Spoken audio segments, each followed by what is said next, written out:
terredefrance.fr, le premier site d'articles français et patriotes, présente La culture dans tous ses états. André Berkoff, Céline Alonso.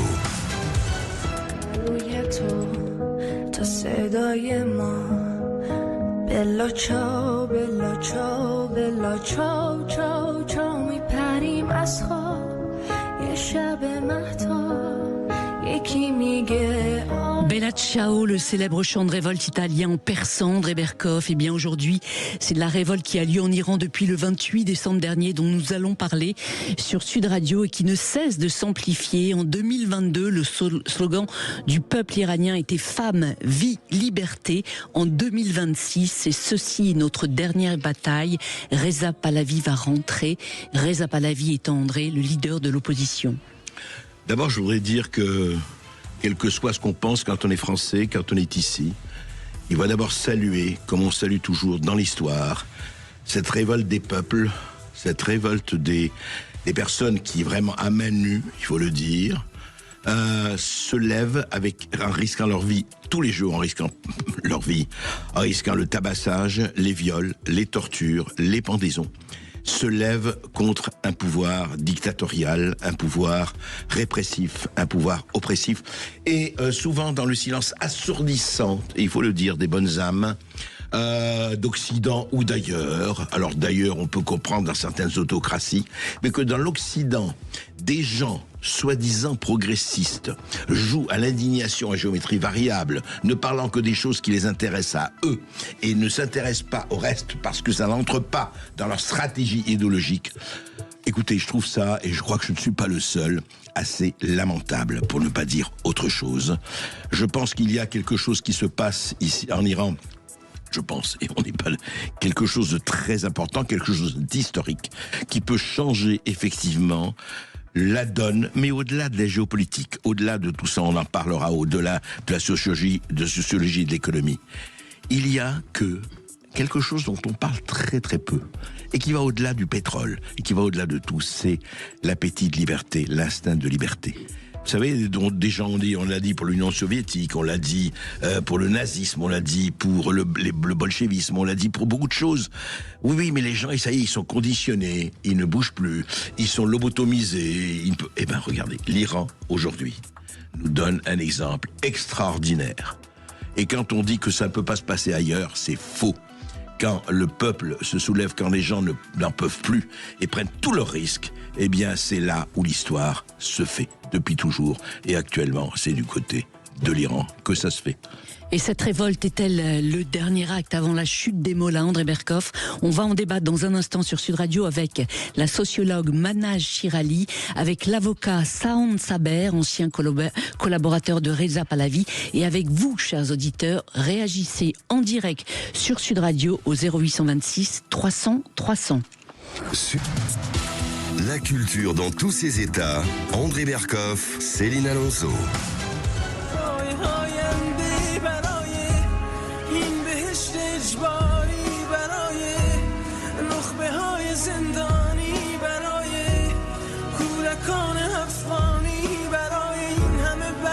Baraillé sur Sud Radio, cet hymne à la liberté est devenu celui des Iraniens suite à la mort de Mahsa Amini en 2022, André Berkoff. Et aujourd'hui sur Sud Radio, eh bien c'est de la révolte en Iran qui touche l'Iran depuis maintenant 13 jours, dont nous allons parler avec Manaz Shirali. Bonjour à vous. Bonjour Céline Alonso. Bonjour et merci donc d'avoir accepté notre invitation sur Sud Radio. Alors vous êtes sociologue, spécialiste de l'Iran. À l'heure où on se parle, la situation est toujours aussi chaotique. Où en est-elle exactement ? Justement, c'est ça la question qu'on se pose, parce que depuis une vingtaine d'heures, on n'a plus de contact avec l'Iran. L'Iran est devenu un citadelle complètement isolée. Il n'y a pas de téléphone. Pas d'internet. Il n'y a pas d'internet. Aucune nouvelle. Et ça nous fait peur, évidemment. Ça nous fait penser à 2019, quand l'Iran a été coupé du monde et 5000 personnes, voire plus, ont été massacrées en 3 jours. C'est ça qu'on craint, c'est ça qui nous fait peur, c'est ça qui nous terrorise. Oui. Alors ce mouvement à la base est parti des bazars de Téhéran. Avec le temps, il touche tout le pays aujourd'hui. Il est parti surtout de la jeunesse. Ouais. C'est parti du bazar de Téhéran. Le bazar, qu'est-ce que c'est le bazar de Téhéran? C'est le centre névralgique de l'économie iranienne. Et en plus, c'est le fief de contestation du peuple depuis le 19e siècle. Donc, il ne faut pas oublier quand même que le bazar de Téhéran est un centre historique de contestation. À mon sens, en tant que sociologue historienne, la sortie de la religion, l'entrée dans la modernité a commencé par la révolte de tabac, début 19e siècle, qui a commencé par les bazaris, les commerçants de bazar. Donc, il ne faut pas oublier le rôle historique du bazar de Téhéran. C'est par là, c'est le seuil d'entrée dans la modernité, le bazar de Téhéran. Lorsque les bazaris, ils ont pris leur destin en main en disant qu'on n'est pas d'accord avec la décision du Shah de l'époque. Et là, le Shah a été obligé, le Shah de l'époque a été obligé de revenir sur sa décision. C'était quand ça ? C'était fin 18e, début 19e. Ça s'appelle la révolte du tabac.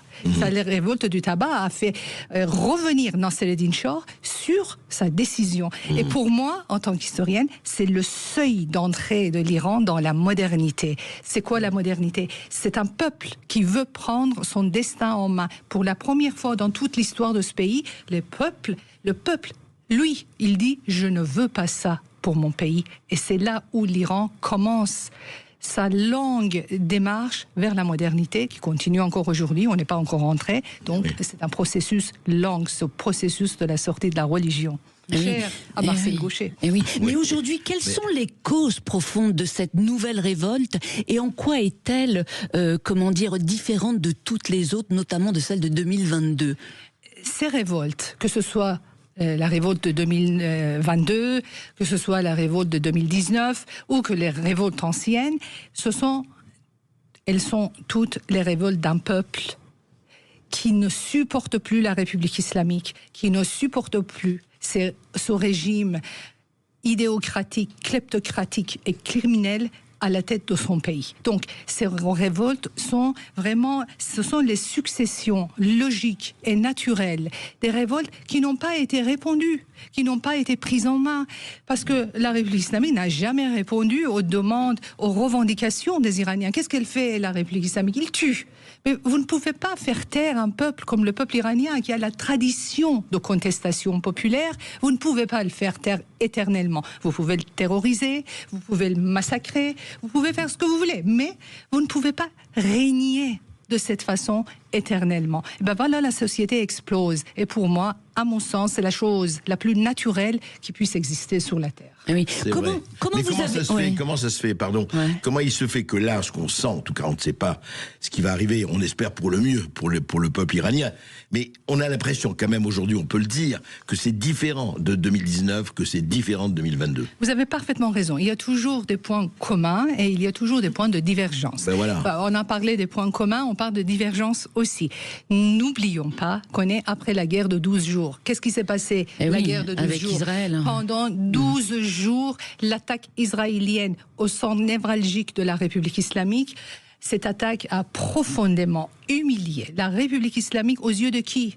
Aux yeux des Iraniens. Les Iraniens ont compris que ce régime est un château de cartes.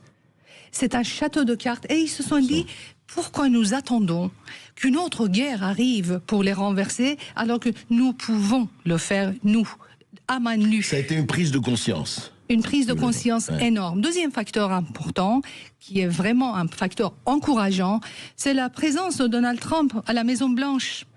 Les Iraniens savent que quand même, il y a un ennemi vraiment féroce contre les ayatollahs à la Maison-Blanche et qui n'est pas prêt à faire des compromissions, des accords avec les ayatollahs. Ça encourage, qu'on le veuille ou pas. Et oui, alors justement, vous êtes à la tête d'un réseau de près de 50 000 jeunes, dont les 3/4 vivent en Iran.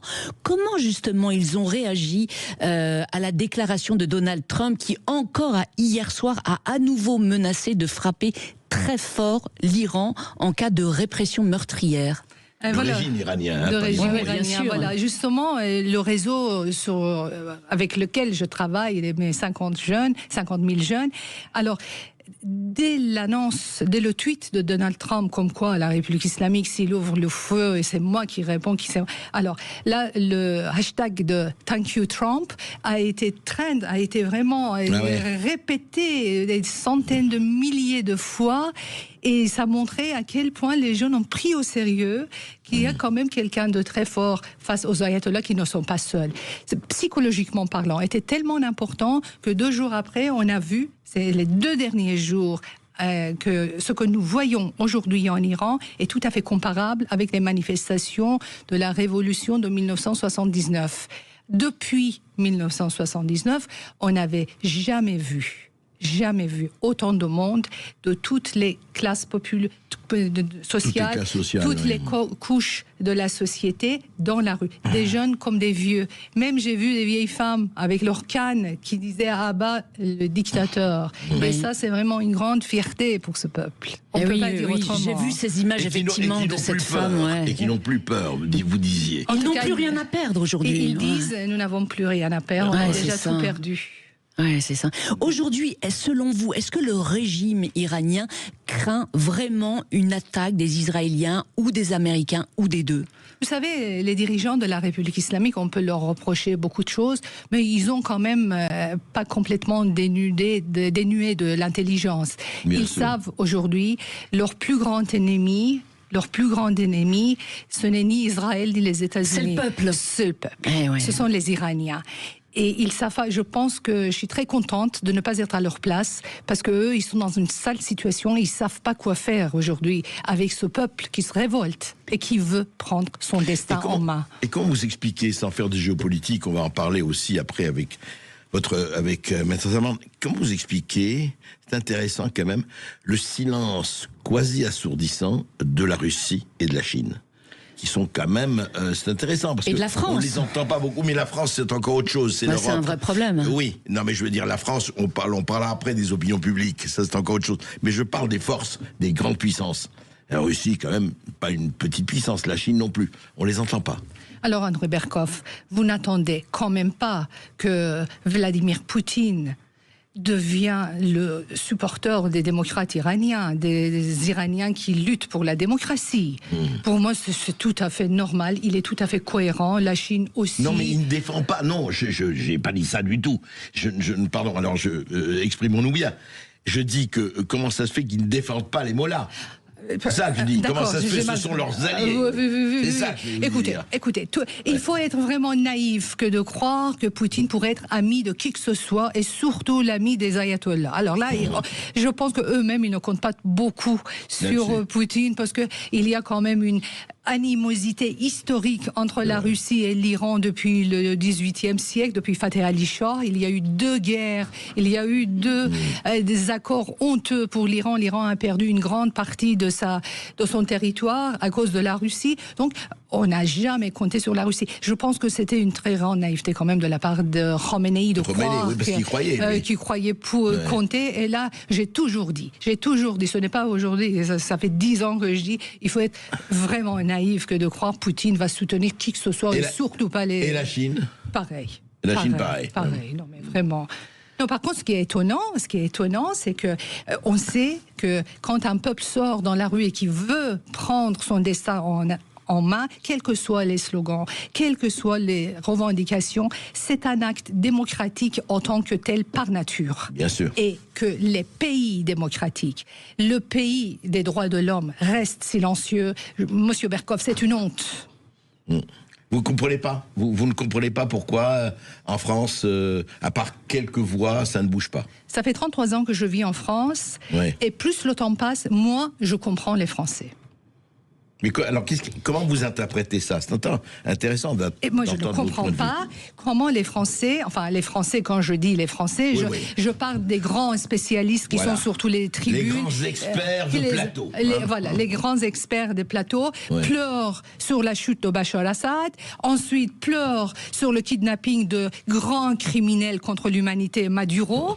Et là, maintenant, je suppose que demain, si jamais Khomeini lui arrive quoi que ce soit, ils vont encore pleurer sur Khomeini. oui, on peut compter Et sur comment eux. vous expliquez ça? Vous êtes sociologue quand même, vous avez une idée? Écoutez, je comprends vraiment Parce qu'on pas. parle pas des Français, on parle des experts, comme vous dites, les experts. et des experts autoproclamés. Autre chose qui me fascine, Ouais. c'est que ces grands, soi-disant spécialistes autoproclamés de l'Iran qui viennent parler au nom du peuple iranien, 90 millions quand même. C'est quand même très courageux de parler à la place de 90 millions Iraniens, de dire les Iraniens disent ça, les Iraniens pensent. Mais quels sont ces Iraniens qui parlent comme ça? Quel est votre terrain de recherche? Quel est votre terrain d'enquête? Quel est votre échantillon? On ne sait jamais. Jamais les journalistes leur posent ce genre de questions. On leur permet de dire oui, moi j'ai voyagé 2 fois en Iran, je sais tout, les Iraniens disent ça. Comme si les Iraniens sont dans les rues. Et comme si les Iraniens c'était une entité. Voilà. Qu'est-ce que c'est les Iraniens? Voilà, 10 millions avec tant de tendances différentes de pensée. 10 millions sont dans la rue pour parler avec un journaliste qui parle même pas un mot en persan. Eh oui. Vous, ces 50 000 jeunes Iraniens avec lesquels vous êtes en contact, qu'attendent-ils de la France? Qu'attendent-ils de l'Europe? Comment réagissent-ils justement face à ce silence de notre pays? Alors, l'un des problèmes des jeunes Iraniens, c'est leur compréhension assez archaïque du monde extérieur. Ça, je le reproche toujours. En tant que professeur, je peux me permettre quand même de leur reprocher. Ils pensent que la planète entière est contre eux. Et qu'ils sont seuls. Pourtant, ils sont au courant de ce qui se passe. Ils sont seuls et que les pays avancés, civilisés du monde, ils préfèrent un Iran faible et qu'ils soutiennent tous les ayatollahs. Par exemple, l'idée de la France, c'est que c'est la France qui a fait la révolution de 1979 et c'est la France qui a envoyé Khomeini. Ah oui, et non, donc, le château, etc. Et donc pour eux, c'est la chose la plus normale du monde que la France soutienne les ayatollahs parce qu'elle a toujours soutenu les ayatollahs. Je ne dirais pas que c'est entièrement faux. Hein. Je ne dirais pas que c'est entièrement faux. Mais c'est pas exactement ça. J'essaye de... Mais bon, c'est ça la mentalité. C'est plus complexe que ça. Hein. Je peux vous dire que c'est la mentalité qui domine. Bon, évidemment, il y a des gens qui pensent autrement, mais le discours dominant, c'est que ce sont eux, ils sont contre nous et que nous sommes seuls, nous devons prendre. Mais par contre, ils ont trouvé quand même chez Trump un certain allié qui leur fait plaisir, qui les encourage et qui leur remonte le moral. Le moral, c'est clair, psychologiquement. Oui. Aujourd'hui, on est donc à 13 jours du début de cette révolte. Est-ce que le régime est fragilisé ou pas? Je pense que la République islamique n'a jamais été un régime fort. Un pouvoir qui n'a pas le soutien de son peuple n'a rien. Qu'est-ce qui fait tenir ce régime? C'est qu'il n'a pas de honte de tuer sa propre population, d'ouvrir le feu sur les manifestants à main nue. C'est ça qui le fait. Et je dis toujours, dans sa fragilité, il est le régime le plus fort. Vous voyez les nuances, voilà, le paradoxe. C'est un régime qui tue. C'est ça sa force. Et oui, qui tue. Il faut effectivement rappeler que c'est autocratique tue. Et oui, il faut rappeler que l'Iran, André Berkoff, est le régime qui pend le plus d'enfants et de femmes au monde. En décembre, une personne était pendue toutes les 2 heures dans ce pays. Oui. Terrible. Ah, ça... Oui. En tout cas, aujourd'hui, je voulais parler d'un rapport, effectivement, du renseignement britannique qui a révélé que, soi-disant, le guide suprême iranien envisagerait une fuite aujourd'hui, justement, vers la Russie, peut-être un autre pays. Quelle a été votre réaction, vous, en entendant que des dignitaires du régime ont déjà demandé des visas, notamment à la France? Mais ça, on le sait. On le sait. C'est passé. Écoutez, Céline Alonso, c'est avec grande joie que j'apprendrai qu'il soit parti. Évidemment, je l'appelle de mes voeux, qu'il quitte ce pays, qu'il laisse les Iraniens tranquilles. Mais le connaissant, pour l'avoir suivi pendant plusieurs décennies, je peux vous dire que ce n'est que des rumeurs complètement infondées. Même si certains membres du régime vont partir dans les pays, lui, le guide suprême, il va partir nulle part. Il va rester, il va tuer autant qu'il est capable de le faire. Jamais il va partir. Ah, vous croyez pas? Ah non. Vous croyez que c'est impossible? Ce n'est pas que je ne crois pas. Quand j'ai relayé la nouvelle sur les réseaux sociaux, mes jeunes se sont moqués de moi en disant que Madame Chirali, combien vous êtes naïf. Comment vous pouvez croire ce genre de rumeurs infondées? Il va jamais quitter ce pays. Il va nous tuer tous. Alors je vais vous dire, j'y connais beaucoup moins que vous. Hein, je parle. Moi, je vois tout à fait. Vous savez, vous Vous savez, l'histoire des autocraties, vous la connaissez comme moi, c'est que la plupart de ces gens-là sont lâches. Et quand ils sont lâches, s'il y a une possibilité de partir, et on l'a vu, regardez, Bachar el-Assad, il est où? Idi Amin Dada, il a fini où? Ils partent, ils tuent et ils partent. Et moi, je ne serais pas du tout étonné, mais on va pas tourner en là-dessus, c'est que je ne serais pas du tout étonné que Khamenei parte.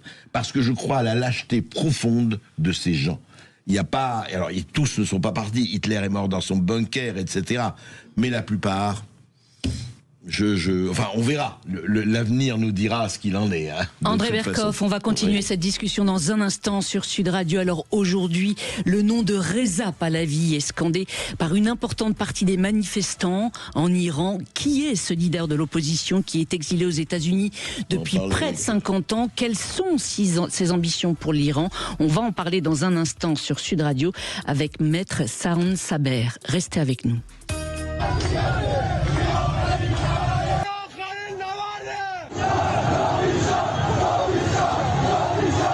Eh oui, vive le Shah, ceci est notre dernière bataille. Pahlavi va rentrer. Partout en Iran, le peuple appelle au retour de Reza Pahlavi, prince héritier d'Iran. Sahan Saber, qui a collaboré avec lui et ses équipes, vient de nous rejoindre sur Sud Radio. Bonjour à vous.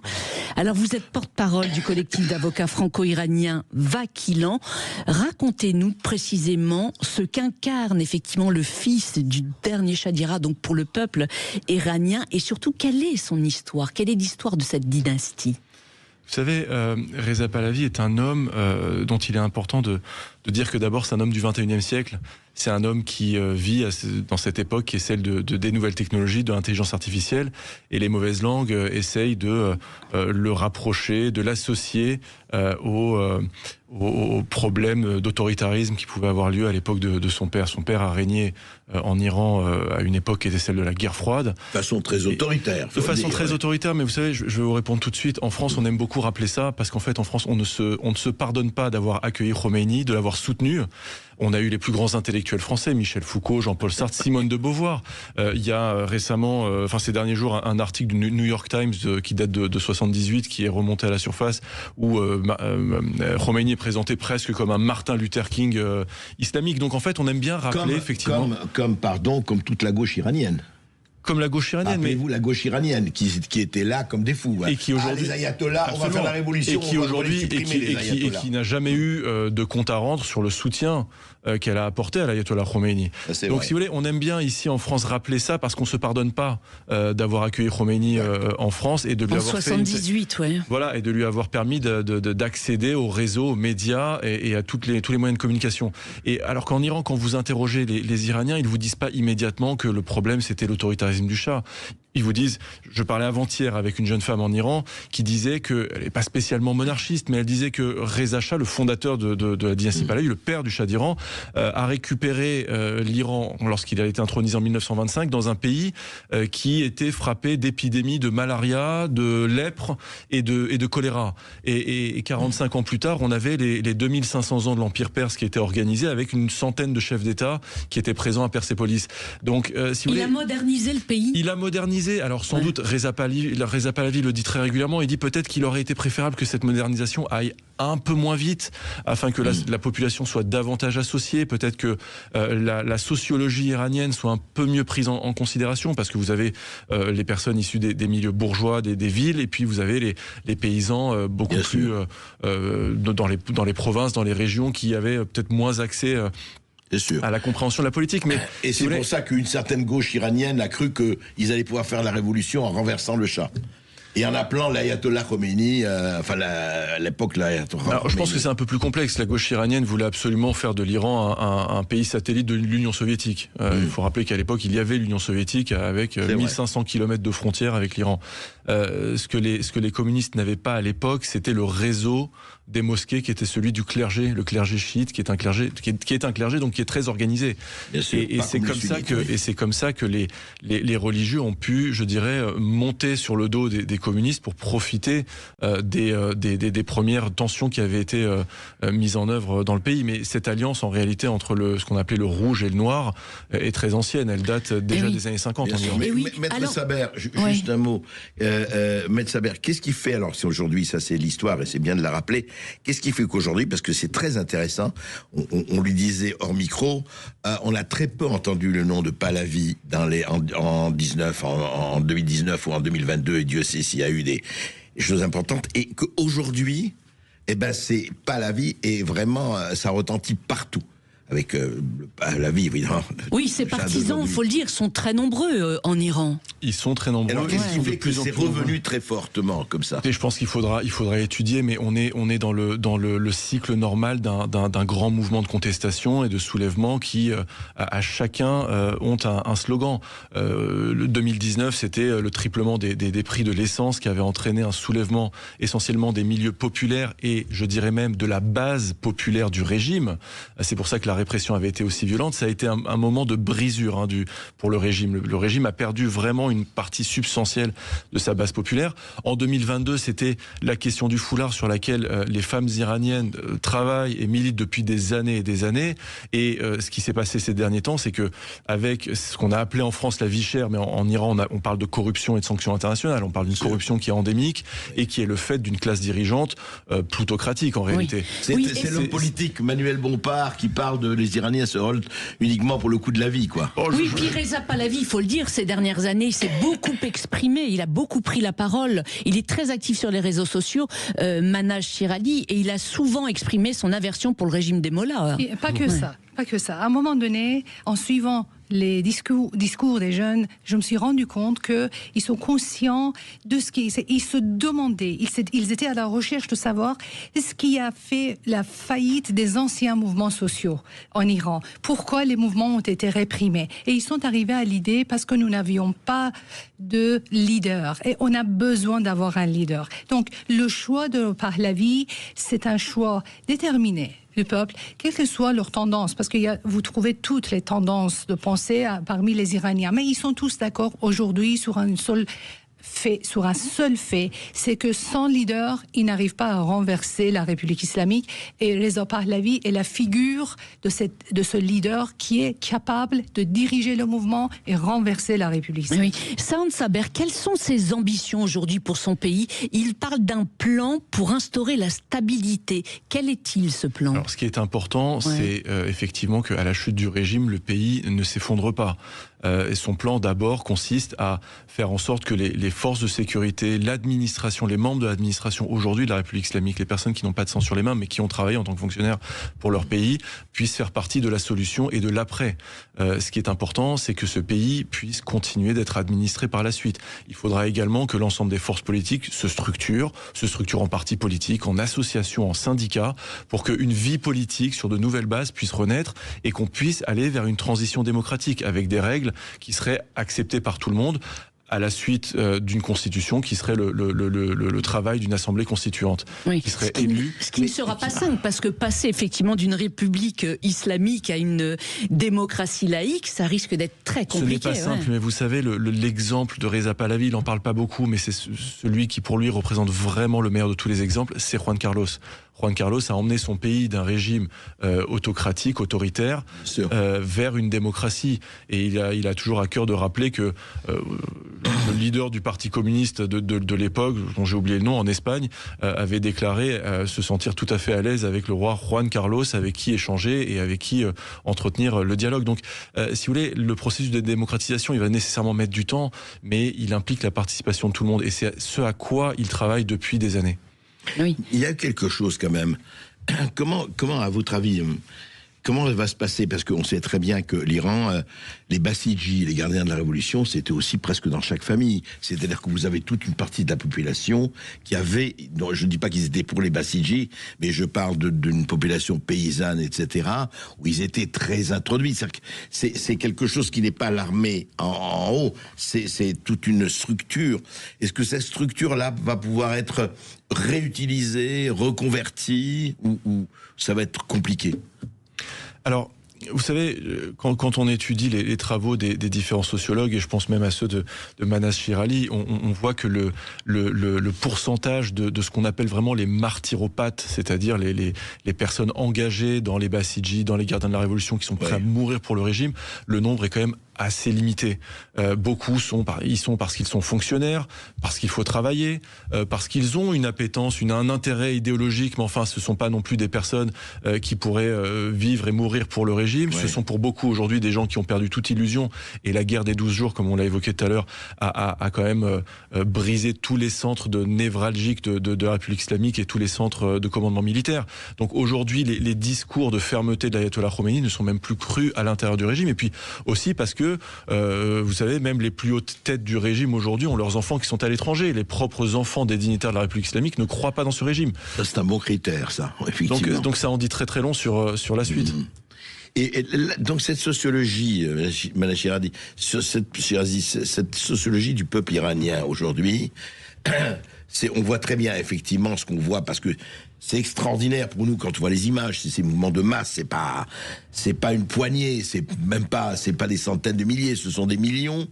Et est-ce que, au fond, même si ça se passe pas évidemment quelques jours, est-ce que la sociologie du peuple iranien entre les paysans, entre les agriculteurs, entre aussi, je crois, il faut le dire, économiquement, c'est très très dur en ce moment. Il faut rappeler, hein, je crois que le pouvoir d'achat enfin la monnaie iranienne ne vaut plus rien par rapport au dollar.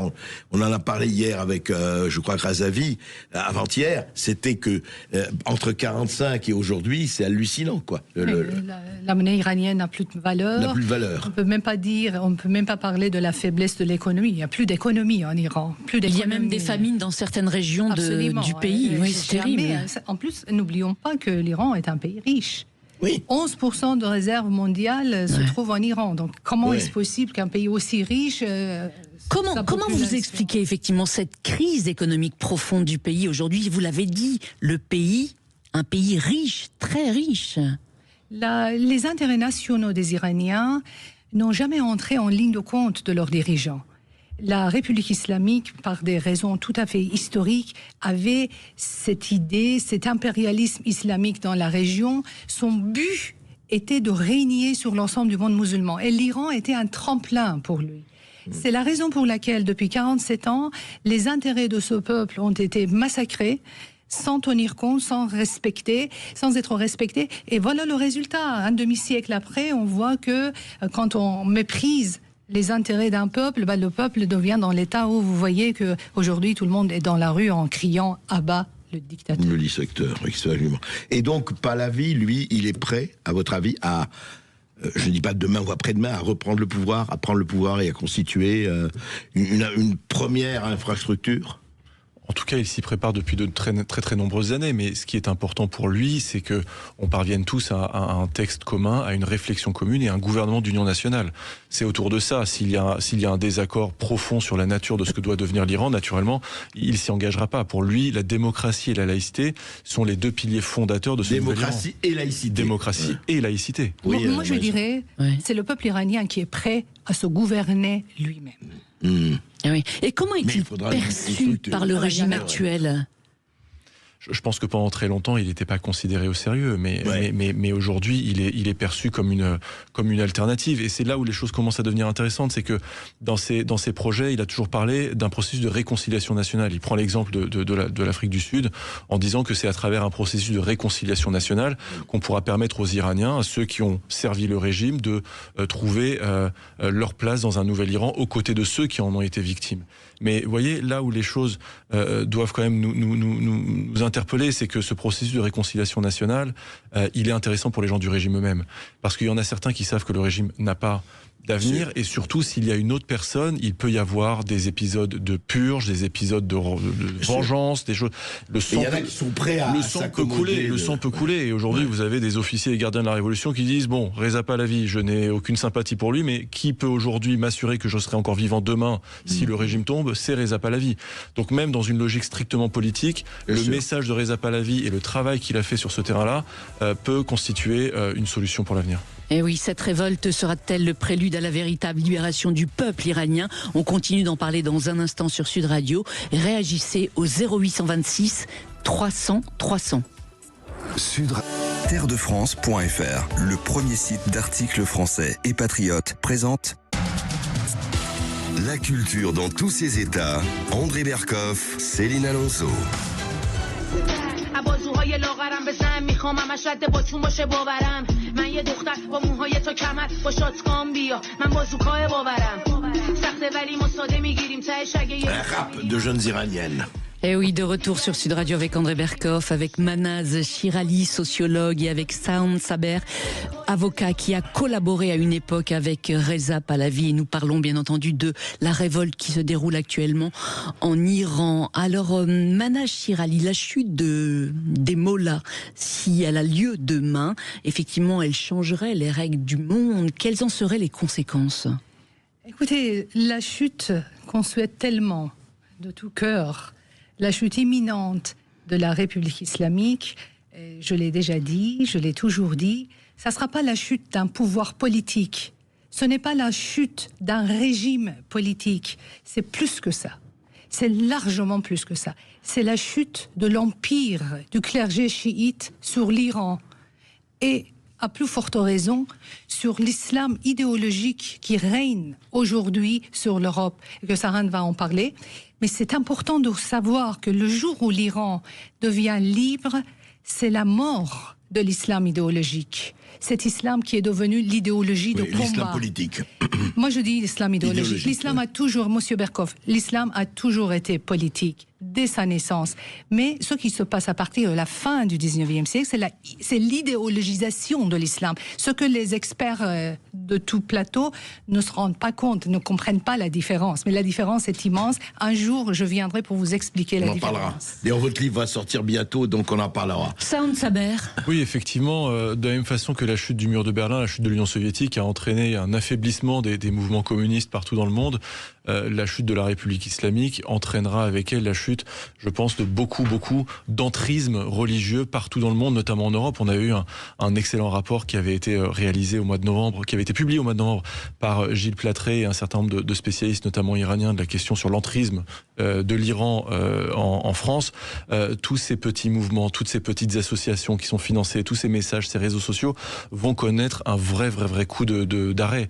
Et de ce point de vue-là, il faut prendre en considération le fait que la chute de ce régime en Iran va avoir des effets positifs pour tout le monde. À l'échelle de la région du Moyen-Orient, encore plus, puisque les tensions avec l'Arabie Saoudite, avec le Qatar, les différentes guerres qu'on a, les foyers de tension qu'on a, notamment celles qu'on a eu au Liban, la question israélo-palestinienne, vont trouver un nouveau souffle et un souffle vers la paix. Et pour ce qui concerne plus précisément Israël, il faut rappeler que quelque part les Iraniens sont le peuple le plus proche du peuple juif dans l'histoire, et beaucoup aujourd'hui ambitionnent qu'il y ait entre l'Iran et Israël, à l'image des accords d'Abraham qu'il y avait eu avec certains pays arabes. Les Émirats arabes et voilà, les Iraniens souhaitent les accords de Cyrus, du nom de Cyrus le Grand, le fondateur de l'Empire perse, qui avait en 555 avant Jésus-Christ. Oui, en 555 avant Jésus-Christ, il avait libéré les Juifs de Babylone et il leur avait permis de retourner en terre d'Israël pour reconstruire le second temple. Donc voilà, beaucoup aujourd'hui aspirent à de nouveaux rapports aussi avec Israël. Mais dites-moi, si je vous écoute et je vous entends tous les deux, donc l'islamisme idéologique, comme vous l'appelez, aura les derniers beaux jours, c'est en Europe. Il va s'installer en Europe, il est installé en Europe, et ça marche en Europe. Quelqu'un disait hier sur Twitter, alors que les Iraniens sont en train de se débarrasser de leurs islamistes radicaux, les Européens sont en train de s'enrichir. Oui, on peut dire ça. Et pour dire juste, est-ce que aujourd'hui, en tout cas, à l'heure où on parle, est-ce qu'on peut dire vous êtes très optimiste pour l'avenir proche, tous les deux? J'ai jamais été un sociologue optimiste. Ouais. Jamais. L'optimisme et moi sont vraiment fâchés ensemble. Alors donc, mais moi je pense quand même, nous avons affaire à un peuple très courageux, et c'est admirable, et je suis fière d'être iranienne. Et vous? Oui, je suis optimiste. Les jeunes qui sortent aujourd'hui, les jeunes qui ont ces slogans et les jeunes qui ont ce courage ont entre 25 et 30 ans. Ils n'ont connu que la République islamique, mais ils savent très bien qui elle est et ce dont ils sont eux-mêmes capables pour aller vers un avenir beaucoup plus radieux. Oui, selon vous, Saad Saber, vous êtes assez partagé sur le fait d'une intervention militaire américaine ou israélienne. Expliquez-nous pourquoi. Moi, je pense que ce serait une très très mauvaise idée, pour des raisons très simples. Vous savez, la guerre des 12 jours a amené effectivement un affaiblissement du régime, mais en même temps, des millions d'Iraniens ont quitté les grandes villes.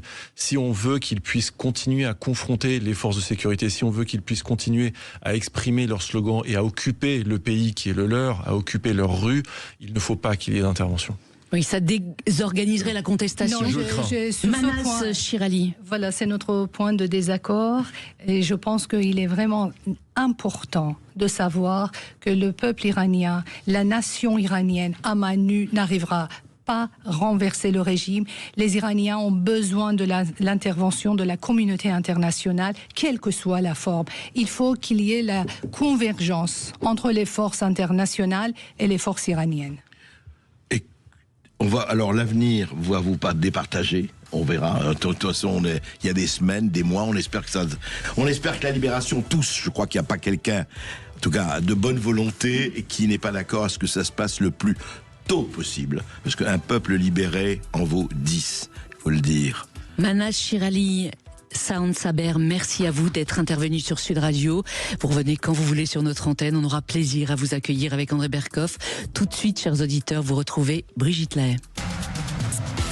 La culture dans tous ses états. André Berkoff, Céline Alonso. Avec terredefrance.fr, le premier site d'articles français et patriotes.